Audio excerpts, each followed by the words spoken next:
Yes, yes, Yes, for what's up? sure. Yes, How's it sir. going? How's it I'm going? good, brother. How's it going, man? Yeah, man, it's all good. So, hey, Jason. Hey, what's up, my brother? Yeah, I'm good, man. You? I'm doing good, man. Having a good time over here in Dallas, Texas. Yes. So, how was the show last night? Because I know you was there live. It was massive. It was something that I missed, and what I mean by that is just the capacity, the crowd, the fan base, action packed, full of excitement. Um, yeah, it was great. It was awesome. Yeah. So we heard it was a record a number of 73,000. It was 73,100 and something, or 200 or something. Yeah, about 73,200 people, something like that. Yeah. Yeah, it was an all-time indoor attendance record for boxing or something. Yeah. So how how did the atmosphere feel inside the AT&T when Canelo came out for Cinco de Mayo? Everybody was on their feet. The majority of the crowd were waving Mexican flags. They had their alcohol up in the air. Um, they were singing the songs. Yeah. Um, I don't know any of the songs. Are you Mexican? I'm Mexican, but I don't know. I was just humming the rhythm of each song because my parents know the song, but not me. Yeah, that was a very traditional entrance. He came out to last time. He came out to a Yeah. more modern one with what's his name? Reggaeton singer. What's his name? Do you know Rashad? I can't even remember the reggaeton guy's name. You know when he fought in Yildirim in February, there was a guy, the pop star kind of guy. What was his name again? Um, um, Mal, it starts with an M. Yeah, he's got a Maluba? lot. Maluba? Nah. If anyone in the chat room knows, let me remind me. Oh, Oh, J Balvin. J Balvin. yes, that one. J Oh, Balvin. yeah. My Yeah, so letters were way off. he come out to that, and then yesterday he came out to a very traditional one. I saw the Mexican waves going. It was when he was in the ring, especially in round 8 when he started sticking it on Billy Joe. It was like a Mexican standoff, so it was real Cinco de Mayo um, Yeah, feeling going in there. yeah. It was the feeling, the celebration. Um, And a lot of pride. it was very iconic because of also the people that were singing. There were three singers. There was the girl that was singing the national anthem. She joined, and then there was the young man, the young singer, and then there was the older gentleman. He's iconic in Mexico. He's Oh, has a lot of albums out. Has done concerts for decades. So he's an iconic figure in the Mexican music industry. So that was big right there. Somebody that my parents used to see when I was a baby, and I'm 40 years old already. So that's how yeah. iconic he is in the Mexican music culture. Um, then you got the mariachis and the dancers right behind him. Just that feeling was it was surreal. Even though I don't really listen to that type of music. It's not. I just don't like it. But I definitely, it brought back a lot of memories, childhood memories. Even when Julio Cesar Chavez used to come out to the ring, Oscar De La Hoya, those figures, those iconic figures, and yeah, now being 40 years old and just remembering my parents even singing that, I would not be surprised if they were singing that back home. Because I was talking to my mom, and her and my dad were watching the fight, so I'm not surprised if they were singing Yeah. last night. Yeah, yeah. Do you know what that reminds me of? It would remind me of somebody of a bit younger than me coming out to some Jamaican revival music, as Rashad would know. That's what our parents used to listen to. So if they was coming out and they had like Beres Hammond, John Holt, Ken Booth singing some of these songs, a lot of people our generation or a little bit younger, because Keno's a bit younger than me, they might not know the words, but they would remember the songs playing in the background, especially on Sunday morning when your mum's cooking Sunday dinner and she's got all the stuff going. So yeah, it'd bring a lot of pride, especially if it was something like around Jamaican independence, which would be August the 5th. So yeah, that would be quite like it. So yeah, I can kind of imagine how much pride and sense of feeling it would be for you and the rest of the Mexican fans in attendance last night. But yeah, I saw the pictures of you there, and yeah, I was very jealous. It was great to see you and having a good time, man. Yeah, man. I know with this whole COVID thing. I know you would have been there with me. Yeah. I know that for a fact. I know you would have been sitting right next to me, my brother. But you know, once everything opens up, once our world starts to open up, you know, I know you're gonna be doing some traveling, and yeah, man, we missed you yesterday. Yeah, but don't worry. Next time, when I'm out there, we'll hook up at a fight. As we met back in 2016 at Andre Ward versus Kovalev 1 out in the MGM Grand, which took place in the T-Mobile Arena, and that Yeah. that was a great. At the weigh-in. Yeah, the weigh-in. Yeah. So yeah, it was great, man. You're from Oakland as well, ain't you? From the area. Yeah, I live at Bay Area. Yeah. I'm from San Jose, which is a 45 minutes southbound of Oakland, but I've been living in Oakland for the past 10 years. Yeah. And very small story about what I used to do. I used to be a delivery driver, and one of my customers was right next door to Virgil Hunter's gym. Okay. So Yeah. yeah, I always try to take a look inside, but all the windows were all darkened, and I couldn't see Yeah. nothing inside. But I know Andre Ward was in there. Yeah. Oh yeah. It was FedEx, weren't it? You used to work with. Something similar to that, yes. Yeah. Yeah. Yeah, man, that's great. So how was there any like COVID restrictions in the venue? Not really, not Yeah. really. But There should have been, but all there was when approaching the venue, there were signs that you have to have your mask on. So yeah, once you enter the venue, you could take it off and nobody would say nothing to you. They were very strict in December when I attended the Smith and Canelo fight in San Antonio. They were very strict then. Yesterday, nothing. Once you walk inside that venue, you could take your mask off and walk everywhere. I had my mask on just because I have parents that are older and I live in California. So I had my mask on. But, you know, when I took a couple pictures, I removed my mask just because, you know, I don't like taking pictures with the mask on. yeah, I hear that. All right, to bring Rashad in, we'll ask Rashad. We'll ask you about your opinions on the actual fight. So, Rashad, what did you think of the fight? Give us your breakdown and rundown of what you saw last night and how you kind of had it. So yeah, man, like looking at the fight, and I was following it on Twitter as well. I had Canelo pretty much winning all rounds apart from maybe the 5th round, and I think it was the 4th or the 2nd when Billy Joe Saunders started to kind of show his tricks and his feints and dropping his hands and kind of like leading off and stuff like that. But most of the rounds I had Canelo winning specifically off his power shots and like really dictating the tempo of the fight. I know a lot of people on Twitter, for some reason they had Canelo winning the fight. But I don't think he can win the fight off a jab in a championship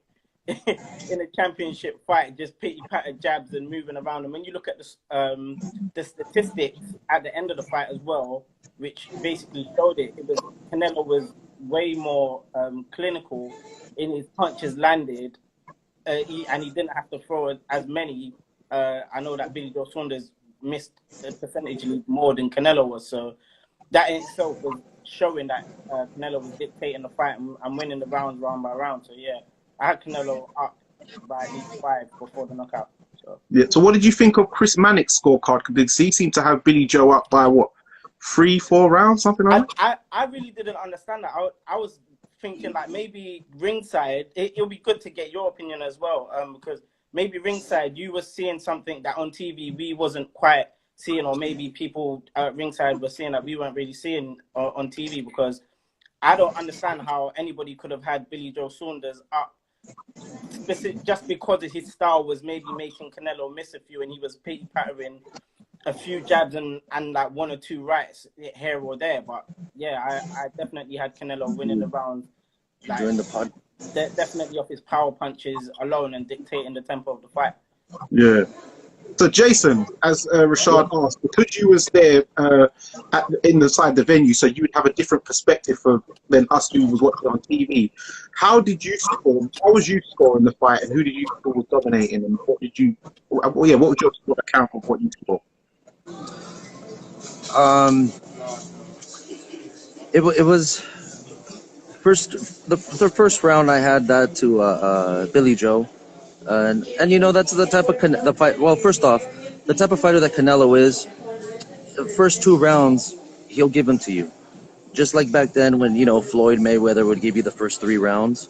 Canelo's the type of fighter that likes to give the first and the second round, as he wants to test the waters. He wants to know what's going on. So yesterday, after seeing 8 rounds, I think I had 2, maybe 3 rounds for Billy Joe, and I liked his combinations. I did like his combinations. One combination that stood out, I believe, was in round 3. Yeah, I think it was in round 3. It was a southpaw to the gut, and then a hook to the face. Yeah. That's the thing. He caught it and then he hooked up and then He does that a lot. That's a southpaw, quite a good southpaw move, where you throw the straight right to the body and come over the top. Yeah, because I was a southpaw boxer myself, so I know it's normally we throw it as a lead shot to try and get in, because normally southpaw boxers tend to be counter punchers, but with someone like Canelo, as we saw in the first round, he was landing some big body shots which we could hear echoing through the TV, and it sounded very painful. So with Canelo, you've got to be able to push him back. You can't think you're going to run and nick the fight. So Billy, he did take the initiative in round 3, and he threw that shot, which did land, and it was quite successful. Yeah, it was a beautiful combination. I like that. But yeah, everything that Canelo was throwing and connecting was with power. It was just not your simple shot. It was a simple power shot. And I don't want to say that he wanted to knock out Billy Joe. I don't want to say that. But he did want to inflict pain. And yeah, he was hitting with power. And you could hear it. You really could hear it. But yeah, I enjoyed the fight. I personally thought that Billy Joe could have gone an extra round. I truly believe so. I think he could have gone an extra round, but I know his team, they threw in the towel. And I mean, according to what I saw on the TV, on the replay, that his team said no or something like that. Because I think Billy Joe wanted to continue, right?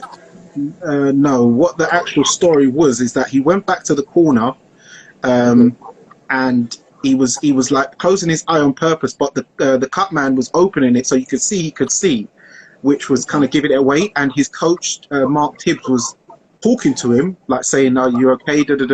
And if you watch, he was shaking his head. He was saying, like, "I can't see."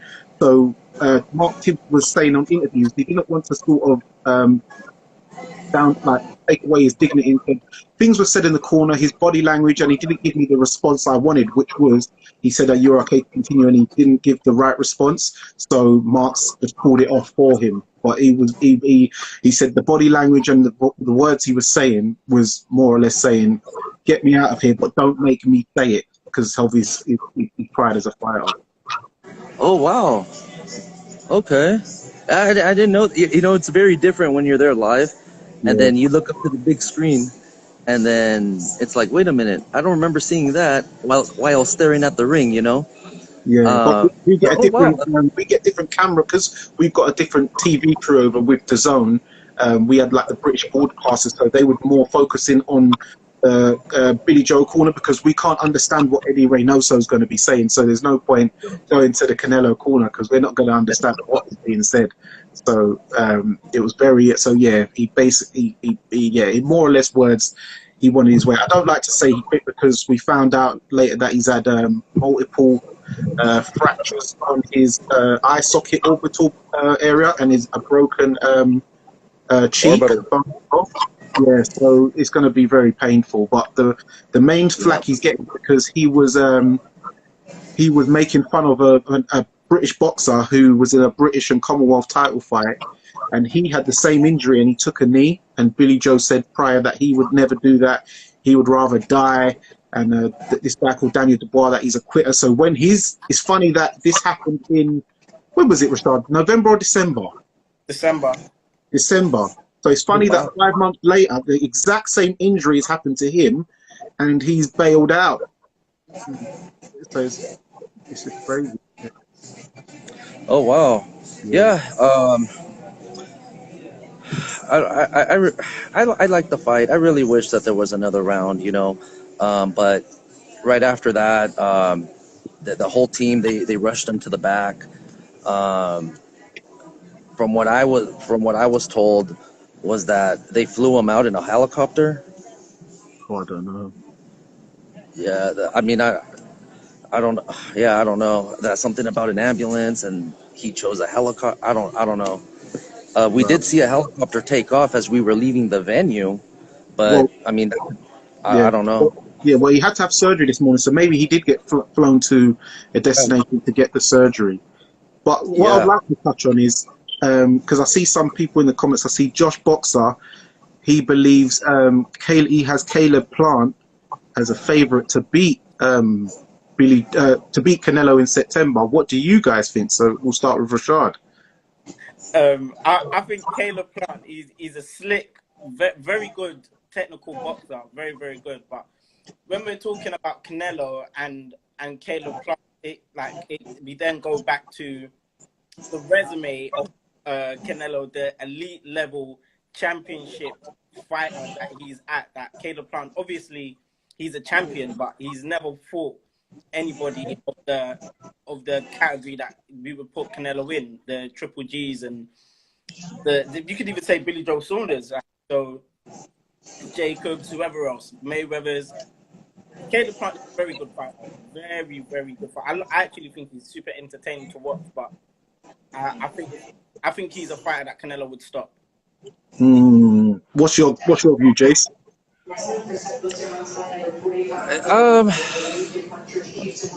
I'm gonna be honest with you. I haven't seen enough of Caleb Plant. So it's gonna be hard for me. I haven't seen enough of Caleb Plant. So for me to say, oh yeah, Canelo beat him, well, that's not really an honest answer. From what I've been told is Billy Joe Saunders is a better fighter than Caleb Plant. That's what I've been told. I want to see more of Caleb Plant, so as soon as I get home, I'm going to be watching some YouTube videos. I think I've only seen maybe 1 or 2 fights of Caleb Plant, to be honest. I want to see more. But yeah, having a couple conversations with friends, they say that Billy Joe Saunders is a better fighter than Caleb Plant. I mean, but I don't know. I can't say anything about that because once again, I haven't seen enough of Caleb Plant.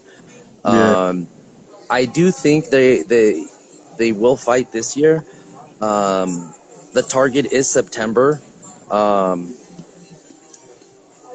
Mexican Independence Day weekend. There's a rumor saying Las Vegas at the new Raider Stadium.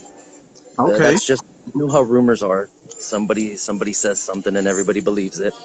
But yeah, I guess according to Eddie Hearn, that they're going to be looking at a lot of venues. Yes. Well, it wouldn't surprise me because I noticed there was a picture a few weeks ago, Rashad might remember, where Eddie Hearn took a picture of that new Raider Stadium, and we was under the impression that he was going to, that was possibly a venue for Tyson Fury and Joshua, even though it wouldn't make sense um, geographically to have British heavyweights fight there.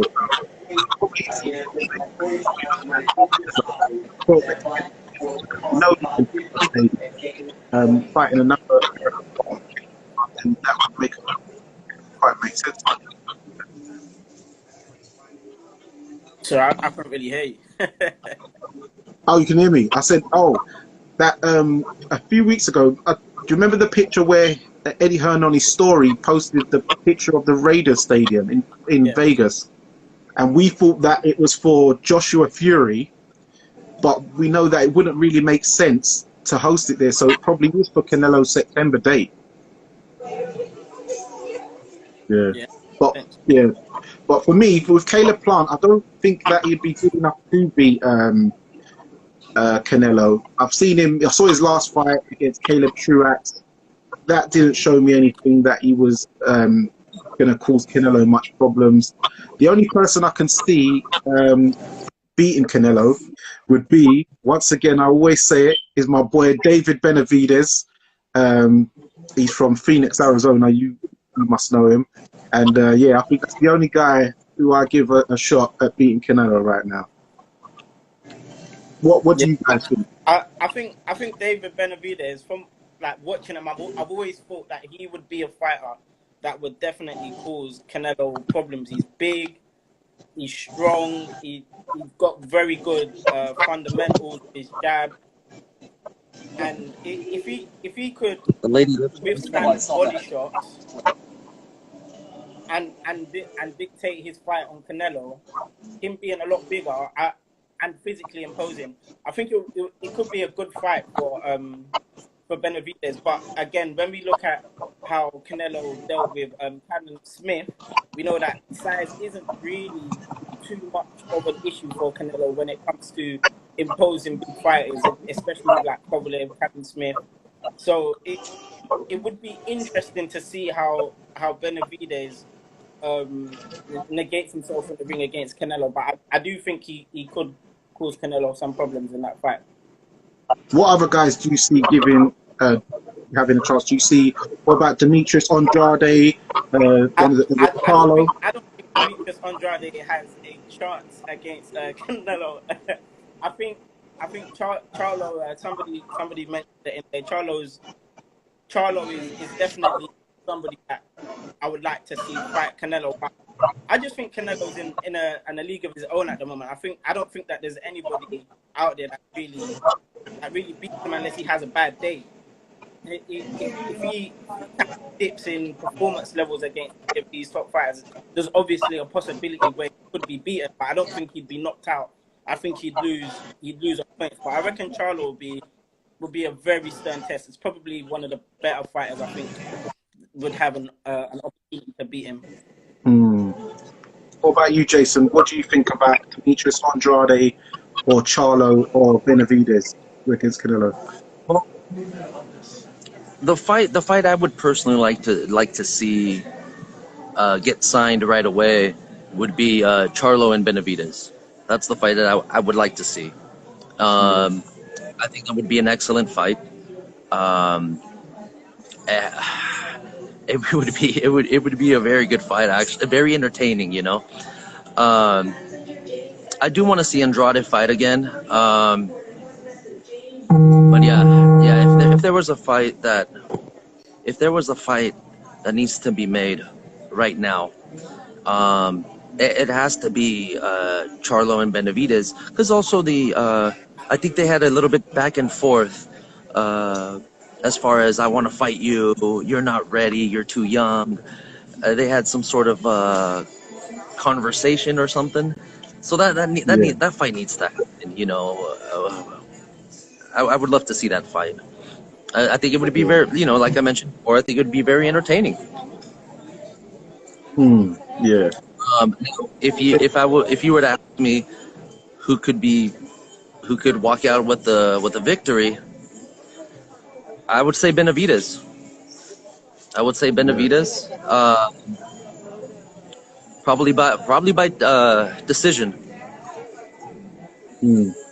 Yeah, He does have yeah, unbelievable power. Yeah, he does. But you know, Charlo's a good fighter, so I'll stick with the decision victory for Benavidez.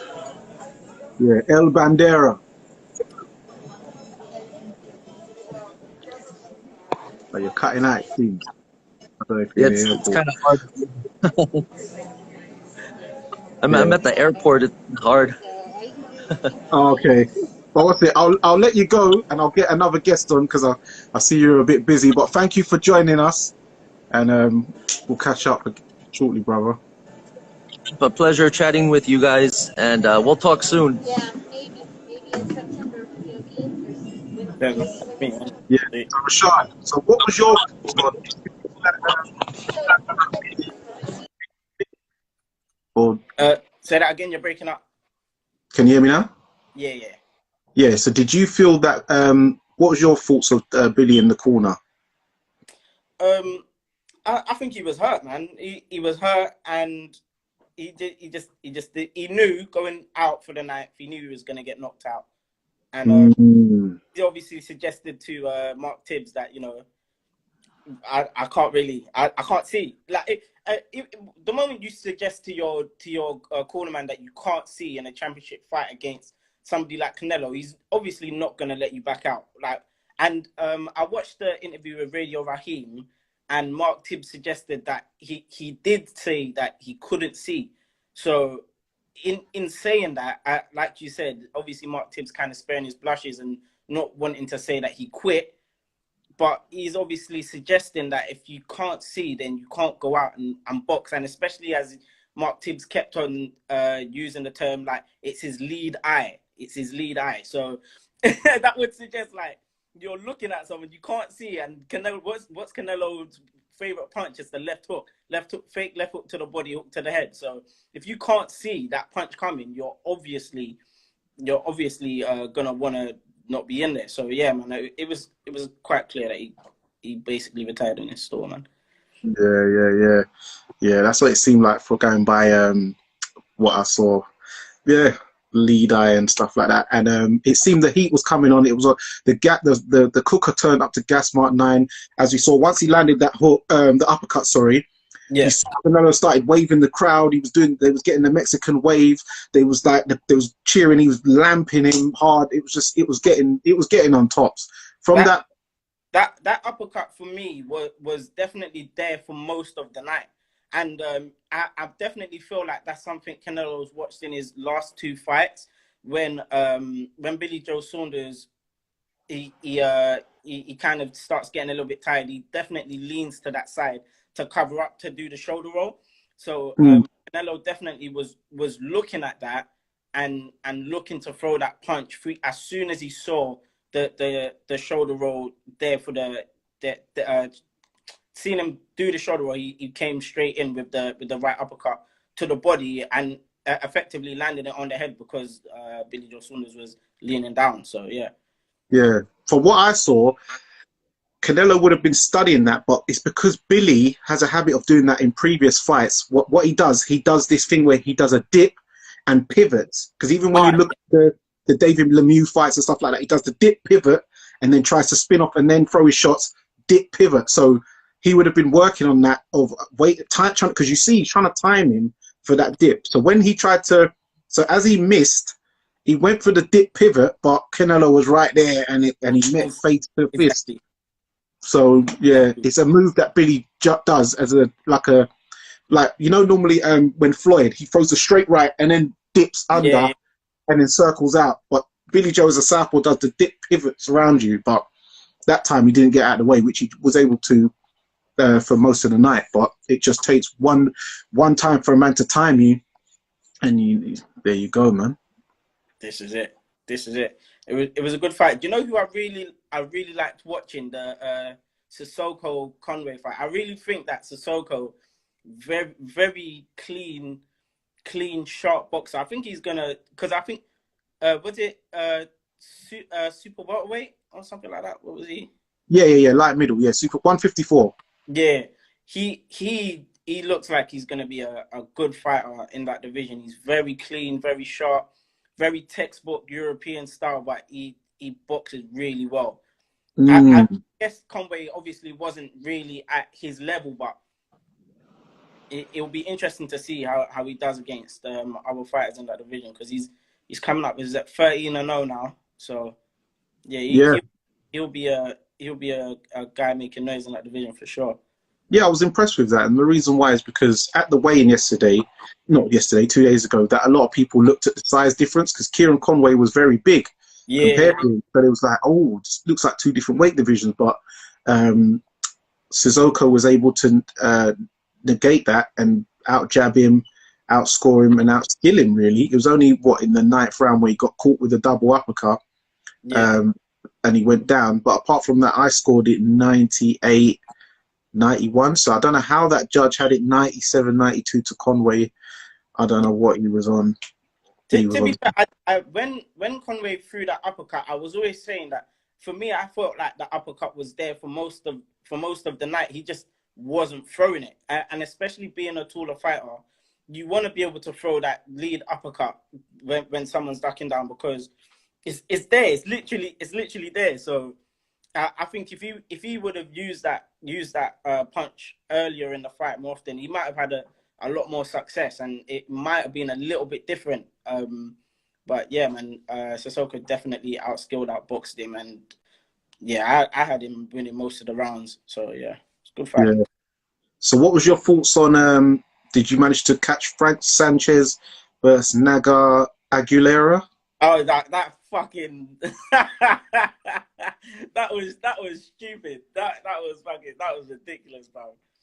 I don't know what he was on, but you know what? Yeah, but he was taking some good punches, and when earlier in the fight, when he gets hit behind the head and he looks at the referee, and then Sanchez comes in with the right hand, he starts to come forward and he starts to actually fight.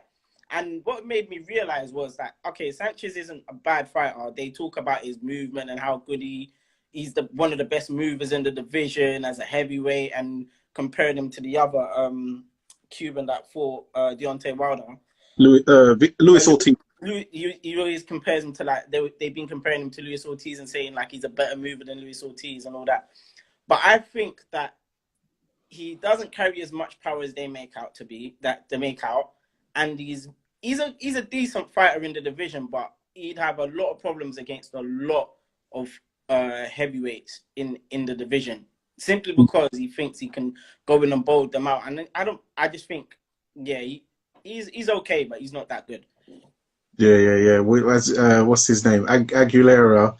The shot went kind of a cuff behind the shoulder, and then he went on the floor, got up and dived on the floor. He was like some Trevor Berbick kind of business, and he was like, Punto, yeah, man, deduct a point, man. I was like, oh my God, and he called the Dominican Dynamite, and he's moving like that. I was like, oh, come on, brother. Yeah, you need to allow it. So there was another fight, Soto versus Kamayara. Yeah. I don't know his first name, but I know that his second name is Takayama. Yeah, I mean, that was obviously, I don't know why it was called off, to be honest, but it was for me, it was quite boring to watch, because obviously Takayama didn't have the power.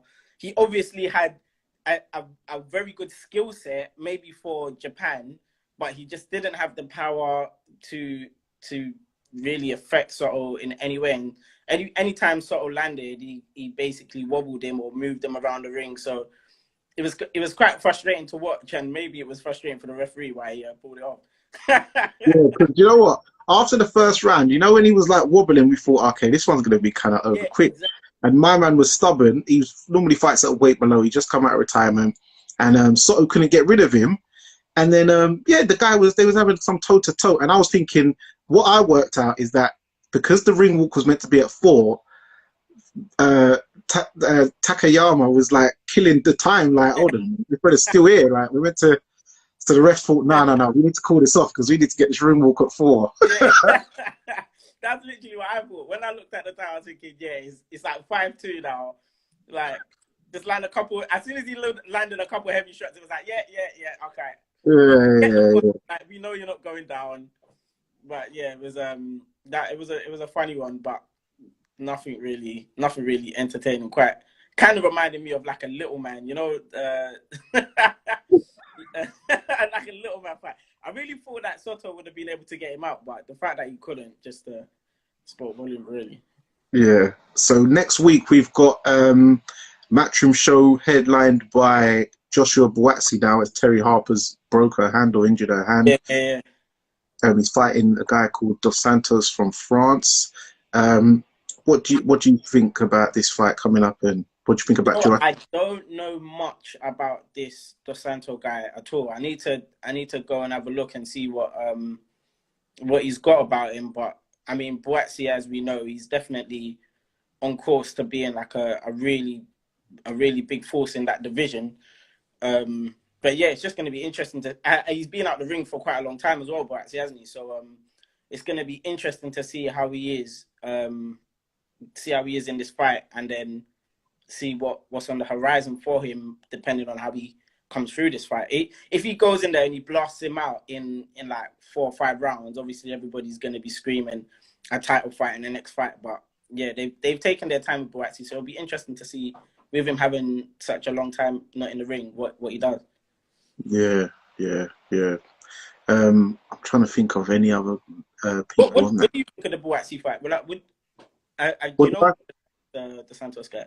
I don't know much about this Dos Santos guy. I know he's ranked 120 something in the world rankings, and he's ranked number 9 in France. So it's not really a good opponent, but I guess they're trying to move Buatsi a bit slower after he had a bit of a tough time last time out when he got the eye injury, and he managed to still get the stoppage victory. He's now working with Virgil Hunter, so maybe they're testing out. They just want to test out some new things he may have learned out in California with Virgil first, before they put him in a more meaningful fight. But they're moving him quite slowly. The landscape of the British light heavyweight division looks very good. Obviously, we saw Craig Richards last week fight Dimitri Bivol, and he put up a very, very good effort. Showed a lot of skill, a lot of it showed a great level of what he is. We saw what's his name, Callum Johnson, not too I think the week before, and he got off his knee touched down, but he managed to blast the guy out. We're still yet to see Anthony Yard come back. He pulled out a couple of weeks ago due to an injury with his tooth. Lyndon Arthur's, I see he's back on the pads using both arms, so he's had a successful arm surgery, and it's looking very good. But so we're just gonna have to wait and see how Buatsi looks in this fight, and just wait and see. But I don't know nothing about this Dos Santos guy, to be fair. So I think that in the out of the British fighters in the light heavyweight division, we got like a good few boxers that they if they fight each other, there's like real possibility of creating a lot of noise in the division, depending on who wins or who loses. So it's interesting to see, like, out of the British fighters, who out of this new generation crop of light heavyweights, who's really gonna push on and really like become like a world level. As we saw Craig Richards last week, he didn't look out of his depth at all. Like he really against one of the best. They're calling him one of the pound for pounds in Bivol. Like he really stood up well. So it's interesting to see out of this. I really like Lyndon Arthur. I think Lyndon Arthur is he's a very good fighter. So when he comes back from injury, it'll be interesting to see if he gets back in the ring with Anthony Yard and they go at it again. Maybe Yard can get a stoppage, but yeah, it'll be interesting to see how this division plays out with the British fighters. Yeah, it'll be very interesting indeed. I'm trying to think who else is on the card next week. Do you remember? I'm not too sure. I haven't actually looked at it properly. The only thing I knew is that Buatsi was fighting, but I didn't know who he was fighting against, and I didn't really know who else was fighting. Yeah, I knew Harper, but that's one got called off, unfortunately. Yeah, yeah, yeah. Okay. Well, yes, he did do very well. Let's see if we got any comments in here. Santos, okay, bro. Okay, so Freeman, Laverne, 11. So have you seen this guy fight? Hold on, let me get you on, see she might know something then. Because we don't really know him over it. See anything else? You know your things, good stuff, lads. Thank you very much for the love. Hello, guys. Hello, how are you, man? I'm Rashad's uncle. Oh, okay. Yeah, man, you all right? What's Yeah, that, dude? yeah. We from I'm, the you Midlands. all right? Yeah, yeah. Yeah, cool, mate. I'm only going to stay on for a little minute there. I've been up all day, lad, so I've been riding my bike hard, man. Yeah. So just like a bit done in there. Like I'm just going to chill out now. Little kind of Holston pills, you know. But you're chatting some good righteousness there. Like I like to hear you there, man, you know. It's Yeah. nice, like you got this little thing going on. It's nice, man. It's nice, bro. Because I'm sure it's only going to get bigger and bigger. Oh, of course, absolutely, God willing. Yeah. So, have you seen the Santos guy fight before? I've seen a little bit of him, right? And the kid's, he's got a good goal, like, he's got a good little go on him. I'm not going to say nothing, like, because I've only seen, like, a little, like, 10 minutes of him. So can't say, it was when he was young, you know what I mean? So I'm not going to say nothing about that. Times have stepped up now, so, but yeah. But he can do it. He can do it. Okay. Yeah. So it's gonna be worth for watching. Yeah, it'll definitely be worth a watch. I can't even remember where the bloody found it now. It was a few years ago, you know what I mean? So, but yeah, it's all good. All good. So where you coming from there, bro? You in London, are you? Yeah. I'm in London, man. Where are you, Birmingham or Wolves? No, I'm in Toxteth, mate. I was thinking it's Scouser. I'm round the corner from the market. Frenchie and them, man, yeah? Toxteth, Scouser, LFC till I die, bro. Yeah, what's his name? Frenchie? French? Oh, yeah, Stephen French. I know French. I know Stephen French. I grew up with him, man. He's a good mate of mine.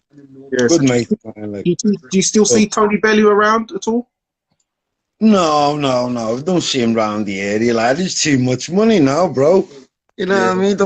I tell you what, though, we did.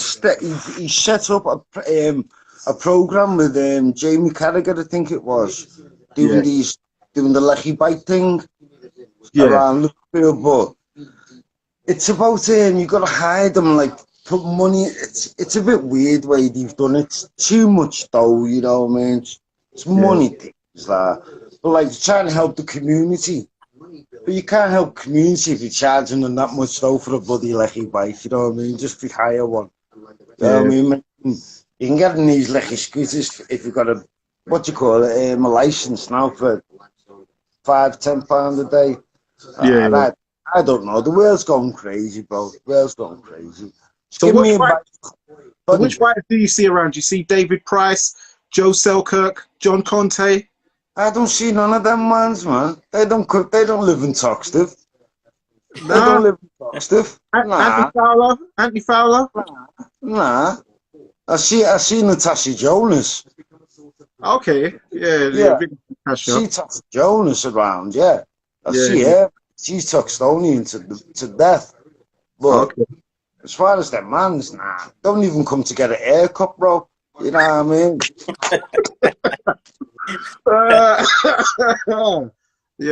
Bro, you know, this is why we got to find out from guys like you who can. Well, I'm 43, mate. I am unadulterated LFC Toxteth Scouser, born and bred. I could tell you.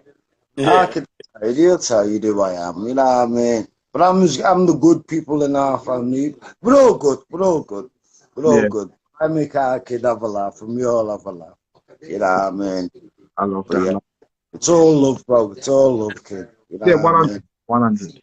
But man, I think we've done the roundup for this week. Thank you very much, Rashad, for the wonderful knowledge and insight. I know you beat me in these predictions, so I'll give you your props. We do it in private, but there's been some predictions where I've got it wrong and Rashad has got it right, and it winds me up. So I'm going to give that props to Rashad. That he gets it. Oh, I think someone last week or something was calling you Rish Ade or something. Some bad name for you. But yeah, no, Rashad is certified. He's got boxing knowledge. He knows his stuff about boxing. He's Shaolin, mate. He's Shaolin. No, he's sharp. But yeah, thanks guys for coming on. And those who are tuning in, make sure that you follow Fan TV. And we're over and out. Peace and love. Bless. See you later, Rashad. Take it easy, lad. Bless. To that kid.